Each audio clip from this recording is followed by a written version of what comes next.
네, 안녕하세요. 오늘은 루이스와 프로이트 편, 루이스와 프로이트 이제 세 번째 시간입니다. 세 번째 시간은 이제 양심에 관한 겁니다. 우리의 이 마음에 있는 양심. 보통 저희는 이제 양심의 가책을 느낀다라는 표현을 상당히 많이 하는데요. 이제 루이스와 프로이트 같은 경우에도 그래서 이 양심을 바라보는 관점이 역시 계속 완전히 반대되고 있거든요. 그래서 어떻게 다르게 시점을 보고 있는지를 우리는 오늘 한번 저와 함께 다뤄보도록 하겠습니다. 자, 일단 절대적인 도덕률. 오늘의 포인트는 그거예요. 그냥 단순히 우리가 양심의 가책을 갖는다, 이게 중요한 게 아니라, 자, 절대적인 도덕률이 그래서 있는가 없는가라는 거예요. 우리가 흔히 말하는 그 양심이라는 것도 보통 우리가 어떻게 생각을 하냐면 우리 모두가 다 갖고 있는 거. 그러니까 우리가 기본적으로 어떤 그 사람들에게 그런 지적을 하잖아요. 무언가 잘못된 도덕적 행동을 한 사람들에게 대해서, 야, 넌 양심도 없냐? 이런 얘기를 많이 하죠. 그러니까 그 얘기는 뭐냐면 이미 있다고 우린 다 전제하고 있는 거예요. 예, 그러니까 어, 누가 언제 어떻게 어떤 환경에 의해서, 지금 오늘의 포인트가 그거거든요. 아예 우리가 타고나는 건지 양심은, 아니면 어떤 사회적인 교육과 환경에 의해서 만들어지는 건지, 이제 거기에 대해서 이제 루이스와 프로이트는 첨예하게 싸우게 될 건데요. 근데 이제 어쨌든 간에 지금 우리가 이렇게 성인이 정도 됐을 땐 최소한 우리가 양심에 대한 부분에 대해서는 요구를 하죠. 그래도 그래서 양심이 없는 사람이라고 생각이 된다라면 우리는 전혀 그들과 가까이 하려고 하지 않을 거고 말이죠. 그래서 일단 루이스와 프로이트를 좀 나눠서 생각해 본다라면, 루이스는 결국은 이 도덕률이라는 걸 절대적이라고 봅니다. 절대적으로. 예. 프로이트는 사실 좀 상대적이라는 측면으로 볼 수 있어요. 왜냐하면 분명히 좀 후천적이고 교육적인 측면으로 보기 때문에 프로이트 입장에서는 이런 양심 또한 얼마든지 변할 수 있는 어떤 개념이라고 본다라면, 루이스 같은 경우에는 이건 절대적이다. 절대적이고 사실 이거는 뭐 배워서 하는 게 아니라 모두에게 이미 신이 우리에게 마치 계시를 내려준 것처럼, 사실 우리가 이제 신을 이해할 수 있는 가장 중요한 하나의 또 교두보로 보고 있습니다. 자, 그래서 우리가 보통 양심과 함께 생각하는 것 중에 대표적인 게 바로 이 죄책감이죠. 죄책감. 그죠? 그래서 자, 우리가 무언가 잘못을 하면 우린 기본적으로 바로 이 죄책감을 느낍니다. 그러니까 양심에서 죄책감이 발생한다 라고 우리는 생각을 하죠. 근데 거기에 대해서 루이스와 프로이트는 이제 전혀 다른 개념으로 본다라는 거죠. 아까 자, 이쪽 오늘 왼쪽을 루이스로 쓰고요, 오른쪽을 프로이트로 해서 계속 제가 이제 지우면서 그 특징을 써가도록 하겠습니다. 자, 그래서 어쨌든 루이스는 이 죄책감에 대해서 이건 하나님이 주신 거다. 하나님의 선물 같은 거죠. 하나님이 주신 일종의 도덕률이에요. 하나님이 주신 도덕률이고, 프로이트는 야, 그거는 그냥 부모의 교육이야. 우리가 알고 보면 다 이렇게 가르침을 받은 거지 무슨 그게 뭐 타고나는 거냐라는 식으로 이제 프로이트는 생각하는 거죠. 그래서 루이스는 하나님이 주신 도덕률이라고 본 거고, 프로이트는 부모의 교육으로 봤다. 그렇기 때문에 당연히 특징도 하나님이 주신 도덕률이라고 보는 루이스 입장에서는 이거는 절대적인 거예요. 마치 수학처럼 1 더하기 1이 2라는 거에 대해서 의문을 품지 않는 것처럼 수학적인 어떤 절대성을 갖고 있는 거고, 그러니까 이건 법칙 같은 거죠. 말 그대로 법칙이다. 알겠죠? 그러니까 시대 문화도 당연히 초월하겠죠. 절대적이라는 게 그런 특징이니까 시대 문화를 초월한다. 브로이트 같은 경우는 어때요? 이거 얼마든 시대 문화에 따라 다르다. 상대적이라고 볼 수 있죠. 시대 문화를 초월한다라고 보고 있습니다. 자, 그래서 지금 프로이트를 좀 생각해 보면, 프로이트는 우리가 지난 시간에도 얘기한 것처럼 어쨌든 프로이트 본인 스스로의 어떤 이 생각 자체는 굉장히 과학적이에요. 과학주의죠, 과학주의. 그러니까 모든 것을 과학적으로 생각하고자 했고 또 유물론적으로 생각하고자 했기 때문에 어떤 그 영혼이나 신이나 이런 부분에 대해서는 믿고자 하지 않았거든요. 그래서 프로이트는 여기서도 그런 강조를 해요. 오직 그 과학만이, 관찰과 경험만이 유일한 지식이다. 그러니까 보통 우리 그 기독교에서 가장 중시하는 신이 계시해 준 거라고 하는 게 십계명이잖아요. 말 그대로 모세에게 직접 내려준 거죠. 그러니까 기독교에서 얘기하는 십계명조차도 사실 그거는 우리 인간이 삶을 살아가면서 불편함이 있잖아요. 그죠? 공동생활하면서 불편함이 느껴서 부득이하게 만든 하나의 어떤 계명들이라고 보는 거죠. 그러니까 즉 경험과 관찰과 그쪽 어떤 이런 어떤 지식들이 쌓이게 되면서 우리가 이런 도덕률이라는 것을 만들어가는 거지. 사실 이 프로이트가 지금 말하고 있는 이론은 신을 믿지 않는 사람들에게는 사실 매우 당연한 상식적인 부분입니다. 우리가 어디서 그런 게 왔겠냐라는 거죠. 그리고 또 지금 이렇게 루이스와 프로이트의 어떤 이런 대립점을 좀 보다 보면요, 약간 그 또 근대 철학사에서 결국은 프로이트는 확실히 이 영국의 경험론자적인 스타일이 있어요. 그래서요, 기본적으로 대륙의 합리론자들은 어쨌든 우리가 타고난 본유관념에 대한 얘기를 하거든요. 그러니까 신에 대한 얘기를 일단 차치하고서라도 대륙의 합리론자들은 특히 뭐 데카르트 같은 경우에는 우리가 어쨌든 진리를 파악할 수 있는 본유관념이 있다라고 얘기를 했었는데, 당시에 영국의 경험론자들은 그런 게 어딨냐, 우리는 그냥 백지 상태로 태어나는 거죠. 백지 상태로 태어나서 모든 건 경험과 관찰을 통해서 거기서 우리가 어쨌든 이 진리라고 하는 것은 과학적 지식에 의해서 만들어가는 거다라고 표현을 하거든요. 그러니까 그런 느낌을 프로이트도 그대로 반영하고 있다고 볼 수 있습니다. 어쨌든 그럼 프로이트는 지금 과학주의가 핵심이라고 얘기를 했잖아요. 경험과 관찰만이 중요하다 이렇게요. 그러면 이제 여기서 루이스가 반박을 해요. 야, 과학이라는 건 너가 지금 과학을 잘못 이해한 거다. 과학은 사물의 행동과 어떤 반응들을 관찰하고 보고하는 것일 뿐이지, 사물의 존재 이유, 이게 대체 근데 왜 존재하는 거지? 에 대해서는 과학이 할 말이 없다라는 거예요. 사물 배후에 대해서도 역시 과학의 영역이 아니라는 거죠. 결국은 지금 우리가 어떤 보편적 도덕률을 얘기하고 있는 거에 대해서조차도 사실 이거는 과학의 연구 대상이 아니다라고 루이스는 선을 긋고 있습니다. 그러니까 루이스가 과학을 모르지 않거든요. 그러니까 경험과 관찰이라는 것 자체의 어떤 유용성이나 뭐 그 중요성들을 다 알고는 있지만, 그게 근데 지금 우리가 묻고 있는 절대적인 도덕률이 있냐 없냐, 그리고 그게 왜 존재하는가에 대해서 고민하는 것은 과학이 할 역할이 아니다라고 보는 거예요. 그러니까 할 수 없는 분야에 대해서 과학의 잣대를 들이미는 것은 오히려 어불성설이라고 볼 수 있겠죠. 자, 결국은 도덕률은 창조자를 가리키는 표지다, 오히려. 그러니까 우리는 우리 마음에 있는, 우리가 모든 인간 안에 있는 보편적인 이 도덕률을 우리 안에서 확인함으로써 결국 우리는 이걸 통해 신을 뭔가 인지할 수 있는, 그러니까 이게 사실 되게 중요한 부분이기도 해요. 어떻게 보면 왜 그 기독교는 오직 절대적인 예수 그리스도에 대한 어떤 그 과정을 얘기하는데, 그렇다면 그 예수를 모르는 자들은 대체 어떻게 구원받는 거냐라는 어떤 그런 비판이 정말 많잖아요. 근데 어떻게 보면 물론 이것도 신학적으로도 여러 가지 논쟁은 될 수 있지만, 여하튼 지금 루이스는 좀 더 그것을 유두리 있게 좀 넓게 생각하고 있다라는 전제에서 봤을 때 루이스는 두 가지를 다 인정합니다. 어떤 거냐면 바로 이 우주죠. 이 우주와 그 자연 자체에서 우리는 신을 느낄 수 있다. 보통 이거를 또 그 기독교에서는, 그 신학에서는 어떤 일반 계시라고 하죠. 그러니까 하나님의 어떤 특별한 계시는 아니고 우리 하나님이 창조한 이 세계 안에서 결국은 왜 우리가 되게 놀라울 때 있잖아요. 정말로 그 우주의 운행과 어떤 자연의 어떤 법칙들을 우리가 확인하게 될 때 되려 우리는 거기서 뭔가 이거는 신의 어떤 계획, 어떤 누군가의 계획에 의해서 만들어지지 않고서는 이게 불가능하겠구나 싶을 정도의 어떤 그런 느낌들이 있잖아요.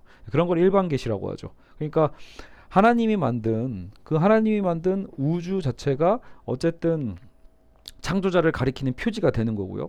그리고 두 번째가 바로 도덕률이라는 거죠. 차이가 있다라면 여러분, 그 우리가 보는 자연에 대한 것은 약간 외부적으로 우리가 확인할 수 있는 거고, 도덕률은 우리가 내부적으로 확인할 수 있는 거죠. 그래서 프로이트는 사실 이 두 번째를 더 강조하는 거예요. 이 도덕률에 대한 중요성. 그래서 왜냐하면 우리가 내부적이라는 것은 우리가 경험할 수 있는 거잖아요. 우리의 내부 정보, 우리가 안에서 확인할 수 있는 것이라고 보고 있기 때문에, 그래서 루이스는 우리가 하나님을 믿고자 하는 것에 있어서 가장 중요한 지표는 바로 우리 모두가 갖고 있는 이 도덕률이라고 봅니다. 도덕률도 신의 증거상 그러니까 프로이트 같은 경우에 당연히 이걸 또 반대를 하겠죠, 물론. 그러니까 어떻게 또 도덕률로 또 신의 증거를 삼냐, 프로이트는 이상하다라고 표현하는 거죠. 그래서 오히려 프로이트는 뭐라고 보냐면, 그거는 신의 창조에 대한 증거가 아니라 오히려 부모의 투사라고 보죠.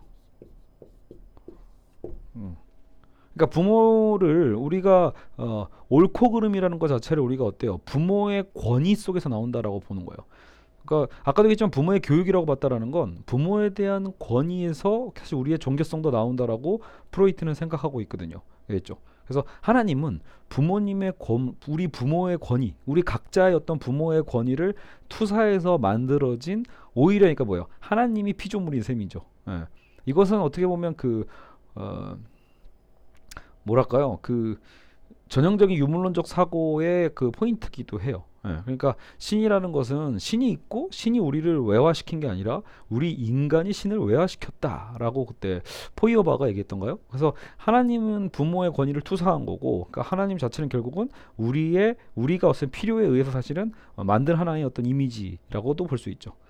그래서 옳고 그름은 결국 어디서 배운다? 신이 있는 게 아니라 오히려 우리는 부모에게서 배운다. 역시 같은 의미를 우리가 지금 계속 주장하고 있습니다. 프로이트 입장에서는요. 그래서 도덕적 양심이라는 것은 우리가 부모에게서 배우고 만들어져서 우리 안에 이렇게 내재된다라고 볼 수 있겠죠. 됐죠? 그래서 프로이트가 이렇게 다시 반박을 했어요. 자, 그랬을 때 루이스가 다시 한번 여기에 대한 재반박을 할 수 있습니다. 자, 물론 여러분 지금 우리가 하고 있는 이 수업은 루이스와 프로이트가 정말로 치열하게 토론했다라는 건 아니죠. 저희가 첫 수업의 첫 시간에서 얘기한 것처럼 루이스와 프로이트는 나이 차이가 엄청나요. 그래서 실제로 둘이 만난 적은 없습니다. 어쨌든 이것은 모두가 이 저자의 연구 능력이겠죠. 이 책을 쓴 루이스와 프로이트를 쓴 이 저자가 어쨌든 여러 가지 이 자료를 조사를 해서 반박되는 개념들로 재편집하고 있다라는 것을 다시 한번 알려드립니다. 자, 그래서 이제 루이스 같은 경우에는 지금 이런 프로이트의 어떤 반응에 대해서 역시 반박을 할 수 있어요. 부모와 선생의 역할에 대해서 루이스도 꽉 막힌 사람이 아니거든요. 인정합니다. 우리도 사실 다 그렇죠. 어렸을 때 자라면서 부모에게 안 배운 사람이 어디 있어요?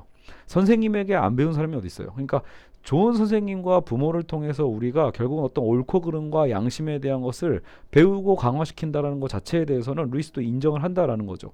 하지만 그것은 도덕률이라는 그 자체, 그것이 인간의 고안물을 의미하진 않는다는 거예요. 예. 그러니까 여기서 이제 루이스가 하는 얘기도 그거예요. 여러분, 우리가 구구단을 부모님이 가르쳐 줄 때가 많잖아요. 선생님이나. 그러니까 구구단을 부모님이 가르쳐 주고 선생님이 가르쳐 준다고 해서 구구단을 선생님이 만들었나요? 부모가 만들었나요? 그렇지는 않죠. 그런 것처럼 도덕률이라는 것도 우리가 학습을 통해서 배우는 과정에서 필요하니까 배우지만, 그럼에도 불구하고 도덕률 그 자체는 역시 우리 안에 내재되어 있는 거예요. 그래서 우리가 개발이라는 말을 쓰잖아요. 이미 있는데 그것을 제대로 우리가 인지하지 못하거나 활용하지 못할 수 있기 때문에 우리는 그것을 내면적으로 개발한다라는 말을 쓰는 거죠. 그래서 도덕률은 결국은 보편적인 거다. 사회적 관습과 습관의 변화라는 것도 인정하지만 그럼에도 도덕률은 보편적이라고 루이스는 분명히 선을 긋습니다.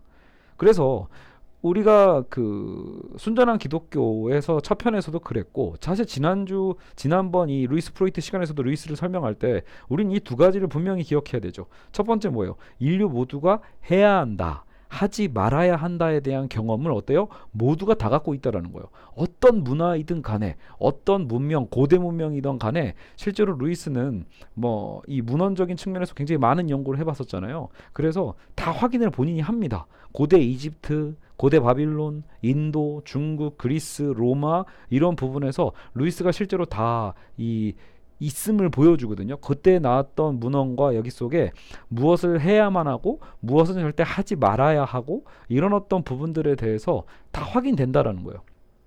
그러니까 모든 인류는 사실 무엇을 해야만 한다, 하지 말아야 된다라는 어떤 이 내면적 도덕률에 대한 것이 늘 그것을 갖고 있다라는 게 첫 번째고, 두 번째는 뭐예요? 그것을 분명히 인지하고 있음에도 불구하고 근데 그것을 완전히 지키는 건 불가능하라는 거. 그러니까 지키려고는 해요. 하지만 완전히 지키는 거에 늘 실패한다라는 그런 낭패감을 갖고 있다라는 게 이 루이스가 결국 모든 인간이 이 하나님이 존재한다라는 것, 신이 존재한다라는 것을 인정하기 위한 어떤 그 과정의 필수적 과정인 거예요. 알겠죠? 그러니까 도덕률이 있다. 근데 그 도덕률을 정작 우리가 완전히 지키지 못한다. 완전히 지킬 수 있다라면 사실 예수 그리스도는 필요가 없었겠죠. 그래서 우리 인간의 이 부족함에 대한 것을 얘기하는 거예요. 그것이 뭐 죄 때문이다 아니다 이것을 떠나서 루이스가 우리에게 우리 인류에서 발견할 수 있는 그 특성만을 모아서 입증하려고 했던 게 바로 그 순전한 기독교잖아요. 그죠? 그리고 루이스가 또 이렇게 꼬집어서 얘기합니다. 어떤 문명에서도요. 그래서 남들의 머리를 짓밟고 올라가는 그런 이기주의를 칭송하는 문화는 없다라는 거예요. 그런 고대의 율법 같은 건 존재하지 않는다라는 거죠. 그래서 그것을 우리가 도라고 부르든 또 서양의 자연법이라고 부르든 칸트의 실천 이성이라고 부르든 간에 사실은 우리가 어느 정도 보편적인 그 도덕률은 다 갖고 있다라는 거예요. 실제로 그렇잖아요, 여러분. 그 용기를 내지 않고 자기만 살고자 뭐 자기 자식 버리고 도망가는 사람을 합리화하는 어떤 나중에서의 어떤 여러 가지 어떤 그 해석은 나올 수 있다 하더라도 실제로 그것을 보고 누구나 반기거나 좋아할 만한 것들이 아니다라는 거죠. 극장에서 새치기 하는 거 아니다라는 거죠. 어떻게 보면요. 사람 얼굴에 침 뱉는 거? 이게 존엄성이 어떤 문제였을 때 되는데 만약에 혹시라도 뭐 그런 다른 문화가 있을 수도 있잖아요. 그러니까 그게 오히려 뭐 사랑의 어떤 의미로 하는 문화가 있다라면, 그러니까 어떤 행위나 여러분, 그러니까 문화라는 건 변할 수 있어요. 그죠? 각자의 문화마다 다르게 어떤 발전해 가는 건 있으니까, 변화되는 건 있으니까, 그러니까 루이스도 그걸 인정하지만 그럼에도 불구하고 결국은 보편적인 것, 인간의 어쨌든 그 이기성을 칭찬하고 좋아해 주는 건 없다라는 거예요. 혹시 여기서 누군가가 어떤 분이 야 근데 내가 알기로는 애덤 스미스는 그 경제학에 있어서만큼은 그런 어떤 개개인의 이기성에 대한 것을 긍정하는 이론이 있던데, 이런 식으로 혹시 의문을 품고 계시는 분이 있다라면, 여러분 그 애덤 스미스는 이제 국부론을 1776년에 썼다라고 전에 제가 말씀드린 적이 있는데, 애덤 스미스 같은 경우에서 말하는 그 이기성이라는 게 지금 루이스가 얘기하고 있는 이기주의와는 좀 다릅니다. 그래서 실제로 애덤 스미스의 전체적인 어떤 그 주장들을 살펴보면요, 남의 머리를 짓밟고 올라가는 어떤 그 사기 같은 거 있잖아요, 결국은요. 그러니까 그런 사기 행위가 됐든 남을 기망하는 행위가 됐든 그런 어떤 자신의 이기성을 추구하는 게 옳다는 얘기를 전혀 한 적이 없어요. 그러니까 단순히 애덤 스미스는 뭐냐면 의도적으로 무언가를 더 자기가 해야 될 일이 있는데 그 자신이 해야 될 그 업무, 자신에게 주어져 있는 어쨌든 그 일에 대해서 최선을 다하라는 얘기예요. 그것을 내 이익을 위해서 최선을 다하는 게, 지금 내가 할 일을 다하지 않고 괜히 뭐 옆 사람 돕겠다, 사회를 좋게 해주겠다라고 하는 식으로 활동하는 것. 그러면서 결국은 나중에 그게 큰 정부가 생겨서 복지 정책에 더 많은 어떤 규제와 거기서 뭔가 혜택을 주려고 하는 그런 행위들보다 개개인의 시장에 맡기자, 그 얘기 하려고 한 거거든요. 그러니까 애덤 스미스의 목적은 시장의 어떤 자유화를 위해서 그런 논거 속에서 인간의 이기성이라는 말을 쓰는 거지, 그렇다고 지금 우리가 보통 보편적 도덕에서 말하는 이기주의를 칭찬하고 있는 건 전혀 아닙니다. 참고로 여러분, 애덤 스미스는 도덕 철학자예요. 그래서 애덤 스미스는 오히려 그 이전에 도덕 감정론이라는 책에서 인간과 인간이 왜 또 도울 수밖에 없는지에 대한, 그죠? 그런 어떤 감정에 대한 그 원리를 탐구하고 연구했던 사람이란 말이죠. 그래서 결코 어떤 우리가 말하는 악하다라고 할 수 있는 어떤 그런 이기성에 대해서 애덤 스미스도 얘기한 게 아니라는 점, 알겠죠? 그거를 여러분이 구분해 볼 필요가 있습니다. 자, 그래서 여기서도 중요한 사례가 나와요. 나치 역시도, 히틀러, 나치 역시도 자신들의 잘못을 알았다라는 거죠. 물론 본인들이 그 일을 행할 때는 분명히 그것을 뭔가 무마하고자 하는 자신들의 그래도 어떤 행위가 어떤 다른 것보다는 더 나아, 이런 식으로 뭔가 합리화하면서 결국은 유대인 학살에도 참여를 했을지 몰라요. 전쟁을 일으키고요. 근데 그럼에도 불구하고 나중에 결국 여러분 전범 재판을 다 하고 판결을 내리잖아요. 나치 행위에 대해서 판결을 내리고, 그리고 여러분 지금 시대에 물론 네오나치즘 같은 애들이 있긴 하지만 정말 보편적으로 대다수의 사람들이 나치의 세계 2차 대전에 대한 행동에 대해서 그 누구도 정당화하지 않죠. 그러니까 그런 부분이 왜 있냐라는 거예요. 만약에 여러분 그런 루이스가 말하고 싶은 얘기는 그거예요. 근본적인 도덕률이 없으면요, 보편적이고 절대적인 어떤 이 옳음에 대한 기준이 이게 딱 서 있지 않으면 나치에게 재판을 할 이유가 뭐가 있냐라는 거예요. 만약에 여러분 그들이요, 판결을 받는 죄인들이 내가 죄인인 것을 모르면 그게 무슨 의미가 있냐라는 거예요. 그렇죠? 아무 의미가 없죠. 그럼 판결에서 뭐예요? 반성을 안 하는데. 여러분 이건 나치만의 문제가 아니라는 거예요. 사실 가장 극랄한 죄이기 때문에, 누구나 인정할 수밖에 없는 죄이기 때문에 이 나치의 사례를 루이스가 들었겠지만, 여러분 우리도 마찬가지잖아요. 우리가 뭐 사법 절차, 형법의 어떤 진행에 있어서 도둑질을 한 사람이 결국은요, 그냥 감옥에 갇힌다가 중요한 게 아니라요, 본인이 잘못한 것을 알게끔 하는 게 핵심이에요. 그리고 그것을 보통은 안다라는 거죠. 내가 이걸 하면 안 되는데 그래도 할 수밖에 없는 것. 도둑질하는 사람들이 그렇지, 내가 이 도둑질을 옳다라고 생각하면서 하는 사람도 사실 없죠. 살인행위도 마찬가지고요. 살인 그 자체를 그 자체로 즐기는 사람은 없어요. 본인도 뭔가 이게 잘못됐다라는 건 알아요. 근데 어떤 동력, 또 다른 어떤 동력과 원인에 의해서 그 행위를 하는 거죠. 그랬을 때 나중에 그것이 이제 재판장에 가게 되면 결국은 본인의 잘못을 인정하게 되어 있고, 그러면 그 인정한 것을 바탕으로 선처를 요하는 거죠. 예. 정말 억울할 때, 내가 하지 않았다라고 할 때만 뭐 그 내가 무죄라고 얘기하는 거지, 보통은 본인이 한 행위 자체가 사실이라면, 도둑질한 것이, 그리고 살인을 한 것이 정말 그것이 사실 팩트 그 자체라면 그 한 당사자들이 오히려 더 잘 알고 있다라는 거예요. 뭔가 내가 잘못을 했다라는 것. 그렇죠? 그래서 도덕적 기준이 있을 때에만 우리는 야, 너희는 틀렸다, 너희는 그런 행위를 했다라고 말할 수 있다라는 거죠. 그래서 모든 걸 도덕적 상대주의 자체를, 그래서 루이스는 지금 비판하고 있는 거예요.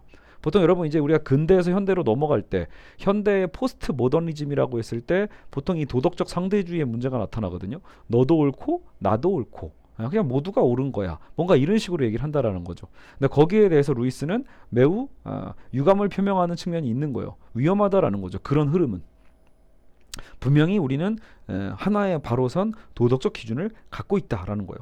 어떤 도덕이 다른 도덕보다 더 좋다고 말하는 순간 당신은 사실상 이미 어떤 기준에 견주어서 두 도덕을 판단하고 있는 것이다. 즉 제3의 어떤 그 기준, 참된 도덕이 있기 때문에 우리는 실제로도 그런 얘기를 하게 된다는 거죠. 야, 너희는 대체 왜 그러냐? 뭐 이렇게 우리가 막 비난할 때가 있잖아요. 왜 우리가 너희보다 좀 더 우월하다. 너희는 더 열등하다. 뭔가 이런 얘기를 할 때조차도 우리는 결국은 우리가 완벽해서라기보다 어떤 기준에 빗대어서 우리는 그것을 비교하고 있다는 걸 알 수 있거든요. 그렇죠? 다만 배경과 훈련에 따라서 더 개발된 양심이 있냐 없냐의 어떤 차이만 있을 뿐이지, 어쨌든 기준이라는 건 우리가 항상 있다라는 거. 루이스가 끊임없이 강조하는 게 바로 그래서 이 절대적인 도덕률입니다. 네. 여기서부터 시작되는 거니까요. 신앙이라는 것도. 한편 프로이트는, 그러니까 프로이트도 이런, 좀 이따도 얘기하겠지만 프로이트는 편지에서 수시로, 그래서 본인이 이런 다수의 대중보다 어쨌든 본인은 뭔가 더 도덕적이라고 어떤 이거 비교 평가하고 있는 부분들이 꽤 있거든요. 이거는 좀 이따 마무리할 때 다시 한번 다뤄보도록 하겠습니다. 그러니까 프로이트조차도 이미 어떤 기준을 잣대로 해서 내가 그래도 그 대중보다는 우월하지, 대중보다는 내가 더 도덕적이지, 뭔가 이런 표현들을 쓴단 말이죠. 자, 어쨌든 프로이트는 교육과 이성의 절대권을 확립하는 게 그래서 중요하다고 봤어요. 그래서 교육과 이성의 절대권을 확립해야 된다. 그러면 만사가 잘 된다는 얘기라고 보는 거죠. 어떻게 보면 교육, 이성, 그것을 절대화시켜야 된다고 본 거예요. 이 절대권을 확립해야 된다. 본능적 삶을 이성의 절대권에 복종시킬 때 결국은 이 모든 문제들이 해결될 수 있다라고 봤기 때문인 거죠. 자, 그러나 그러니까 루이스는 그래서 항상 그걸 강조하는 거였어요. 종교도 지식이 생기면 없어질 거다. 종교도 대중이 무지해서 믿는 거지, 대중이 자기처럼 프로이트는 항상 그러니까 자기를 좀 기준으로 본 것 같아요. 프로이트는 자기처럼 똑똑하고 이성이 있으면 대중들이, 그러면 종교를 믿을 리가 없다, 이렇게 얘기했던 게 프로이트거든요. 자, 그런데 반론이 있죠. 얼마든지. 여러분, 교육 수준이 높다라고 하면, 그렇다면 우리는 이 본능적 삶의 이성의 절대권에 복종시키면 여러 문제가 없어질 거라고 보지만, 실제로 여러분 독일에서 나치는요, 독일에서 발생한 것 자체가 굉장히 특이한 거란 말이에요. 가장 교육 수준이 높았던 국민이고, 보통 우리가 알고 있는 그 비밀 경찰, 게슈타포 같은 경우에도 엘리트 교육을 받은 사람들이거든요. 그러니까 교육을 많이 받았다고 해서 더 도덕적이고 어떤 인륜적인 것에 기여한다라는 것은 사실은 전혀 인과적이지 않다라고 볼 수 있는 거죠. 그래서 프로이트는 사실상 본인도 이런 것은 머쓱할 수 있는 거예요. 또 프로이트 스스로도 편지에 그런 얘기 하거든요. 정신분석가라면 당연히 여러분 고학력자잖아요. 그러니까 자기와 같은 정신분석가들의 근데 이 비도덕적 행위에 대해서 프로이트도 한탄하는 부분들이 있거든요. 그러니까 결국은 프로이트도 인정하는 측면이 있다. 본인의 주장과 달리 현실에서는 교육을 많이 받았다고 해서 많이 받은 사람이 도덕적이라는 개념은 아니라는 거죠. 자, 그리고 프로이트는 그래도 어떤 이런 얘기를 또 해요. 그럼 우리가 말하는 그 믿음의 기원이라는 것, 양심이라는 것은 언제 발달하는가? 그러면 5세 정도. 저 보통 이제 오이디푸스 컴플렉스의 어떤 그런 이전 바로 그 시기라고 볼 수 있죠. 자, 그러면 부모의 가르침을 내면화하는 시기다. 이 나이대가. 그래서 부모가 하지 말라라고 하는 것. 이것만 해라, 이건 하지 말라라는 어떤 그 가르침을 내면화하는 시기가 바로 5세다.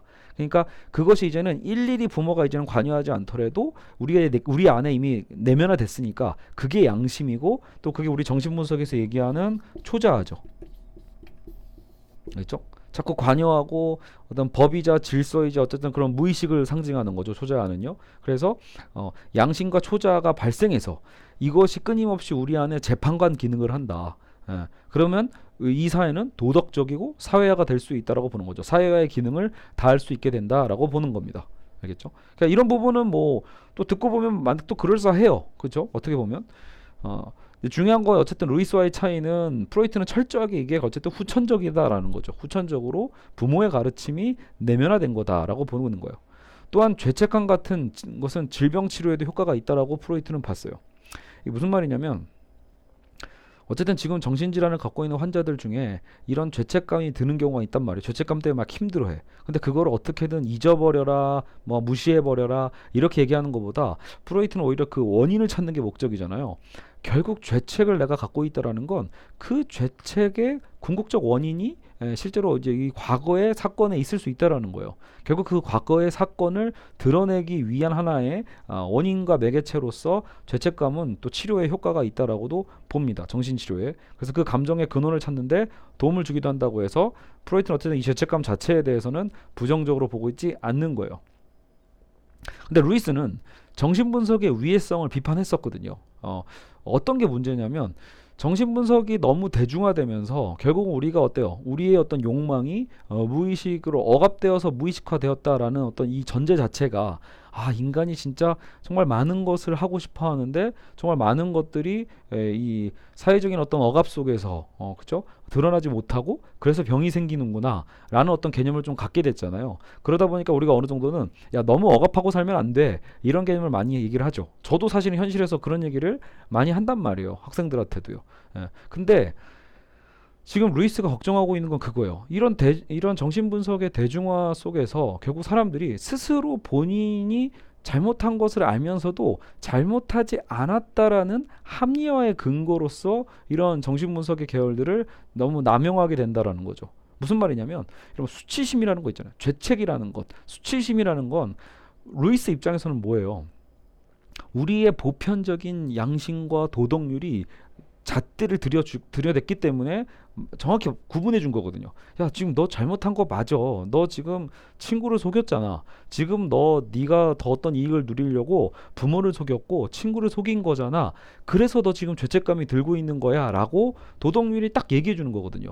그 무슨 말이죠? 잘못한 거예요. 근데 그 잘못한 것에 대해서 그것을 인지하면서 그 다음 우리는 그 죄책감을 어떻게 보면 해소하기 위해서라도 용서를 구해야 되잖아요. 사실 내가 잘못한 사람에게 가서 용서를 구하고 잘못된 것을 바로잡을 수 있는 기회가 어떻게 보면 죄책감의 기능일 수 있다는 거죠. 보편적 도덕률이 알려준 거니까요.